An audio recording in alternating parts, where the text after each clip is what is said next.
Hi everyone, welcome to another episode of TDA Talks. I recently sat down with Rick Abbott from Colorado. Rick, at the age of 71, became a world cyclocross champion, and when he's not doing that, he's often participating in some of our cycling tours that we run around the world. So thanks for listening and hope you enjoy. Well, how are you? It's been a long time since we've spoken. Yeah, I'm doing okay. I suppose, like most of the rest of the world, I'm bored. Yeah. But that's the way it goes. Maybe we can start and you can tell everyone your name, where you're based, and which TDA tours you've done. Okay, so I'm Rick Abbott. I'm from Boulder, Colorado, and recently moved into an old folks' home, so I'm officially a senior citizen now. Uh, but I live in Boulder, and you can see the mountains behind me there. Oh, beautiful. They're about 5 kilometers away, and the summits are over 1,000 meters above where I'm sitting right now. Wow. And it's 31 degrees here, so it's a hot day. But I got used to that partly by riding the hippie trail in India, where we had a couple of days that was up near 44 degrees. So yeah, a little heat, 30. So I did the hippie trail. I did Paris to Istanbul, and I did the pub tour over the last 5 or 6 years. Just maybe tell us a little bit about your partner who's been on the tours with you. Yeah, Jean is actually, she is more adaptable to the more exotic world than I am. She loved India. I was ready to just bury my head in a hole many days in India. And we've been fortunate. For the 40 plus years that we've been together, our normal vacation has been, let's go see the world by bicycle. And it was all in North America until we were like 45 years old. When we got into our 40s, we started traveling around the world. So the only place we haven't bicycled is Antarctica and South America. Hearing a bit about your stories, I'm going to switch to your very interesting cyclocross career. So quite a different part of the cycle tour, or the cycling world, is cyclocross, very different than cycle touring. So tell us a bit about that and when you started that. So I had never raced a bicycle until I was 55 years old, but I had a knee reconstructed then, and my orthopedist suggested that I ought to try a bike that weighed less than 26 pounds and ride with some of the groups around. And so I started riding at a faster pace than I ever had before, and started racing. And then a couple of years later, started racing cyclocross. And so for those of you who don't know cyclocross, they tend to be short races on a short course, and you do multiple laps of the same course. And the courses are always set up so that part of the course you have to get off the bicycle and run. Sometimes it'll be upstairs, or it'll be through deep sand, or just deep mud, or up a hill that is so steep that you can't rationally ride up it. And you do multiple laps of the same course. And so I started doing that, and over the years got good enough at it that when I went to national and world championships, just for the social aspects of it, because that's how you met people from around the rest of the country or the rest of the world, I was landing on the podium every now and then. And so back in 2016, I decided, well, if I can go just goofing off and get on the podium, I ought to try and win these things once in a while. So I hired a coach, and I lost a little bit more weight and trained. And so I managed to go to Hartford, Connecticut that year, and it had snowed, and then it melted, and so it was mud up to our ears in horrible conditions, and I managed to win that one. by a big margin because a lot of the other guys that year just had terrible times in the mud. So I won my national championship that year, and then that same year I went. What age were you when you won the national championship? 70. I was racing as a 71-year-old, so the 70-year-old age group. And I also went to Belgium that year and raced at world championships and learned how different it is racing in Europe. Uh, the elbows that get thrown and the fight position at the beginning of the race. But there was a French guy that was really good running, and a third of the time at that particular race venue in Belgium was spent running in deep sand. It was an old pit where they dug sand for the glass works.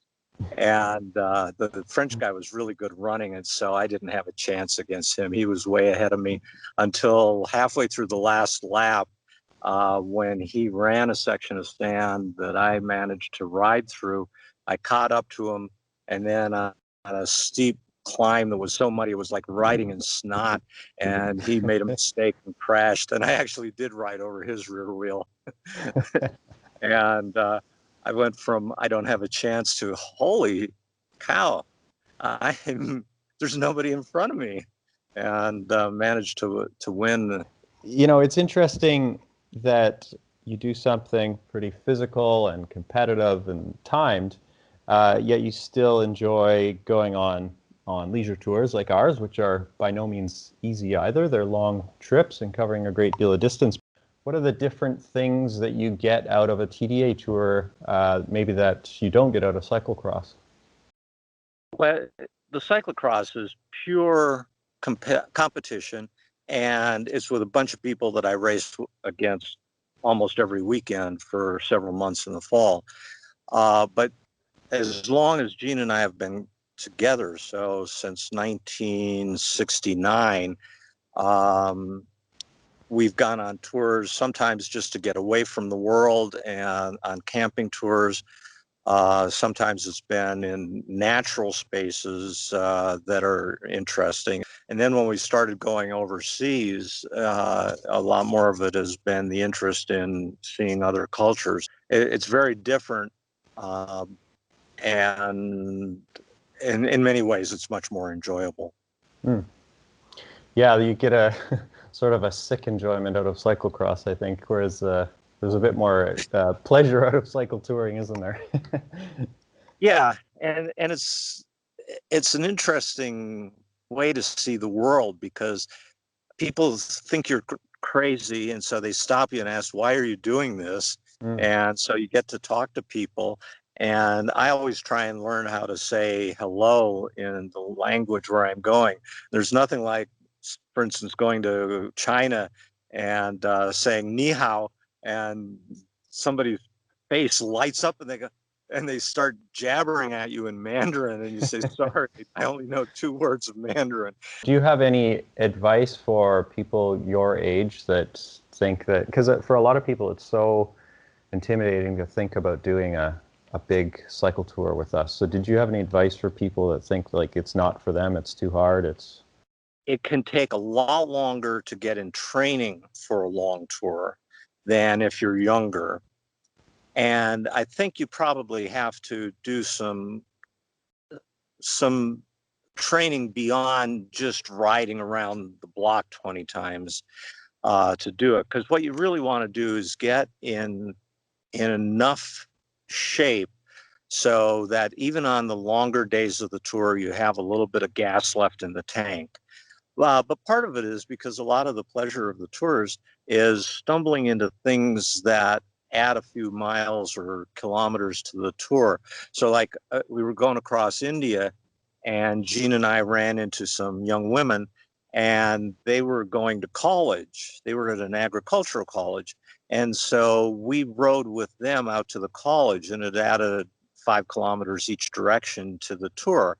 And having enough gas in the tank to be able to do that, at the end of the day, you'll feel a lot fresher. And then the crucial thing is a couple of weeks before the tour, make sure that you can do it and figure out what the longest day on the tour is, and go out and ride that kind of distance and that kind of elevation gain to make sure that you're there. And then you've got a couple of weeks to rest up, and when you get to the tour, you're fresh for it instead of getting the big days in 2 days before you start the tour. You don't want to do that. You're absolutely right, though. I think the more training you can do before, and interval training and things like that are great, the more you'll enjoy the trip, because you'll just have that much more energy each day. Tell me a bit, you and Jean, you mentioned earlier you went to medical school, so you were both ER doctors, and I believe you're both retired or semi-retired now, is that right? Yeah. How are you feeling about the state of things, and looking ahead to 2021 and the situation with COVID and the development phase we're at with vaccines? Do you have an hour or two? I have a hard time saying anything rational about it, because we've been living in a relatively well-protected pocket here in Boulder.